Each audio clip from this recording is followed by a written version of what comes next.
Awal-awal saya sampai ke Malaysia, saya ingat dekat sini semua satu keluarga. Sebab pergi ke mana-mana panggil aunty, uncle, abang, kakak. Masa baru mula belajar bahasa Melayu, saya belajar kakak tu sister, abang tu brother, adik tu younger brother.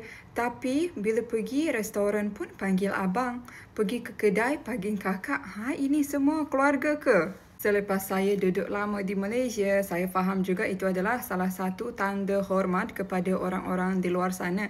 Tapi contoh kalau di Bosnia, kita akan panggil aunty dan uncle, family belah mak dan juga belah bapa. Kalau contoh jiran-jiran ke orang lain, kita akan panggil ikut nama diorang. Dan itu memang adalah normal, itu adalah budaya di sana. Yang paling penting juga kita sentiasa open untuk belajar budaya-budaya orang lain juga, betul atau tidak. Korang pernah tak ada culture shock di negara-negara luar yang korang pernah rasa peliknya? Kenapa macam ni? Cuba korang share.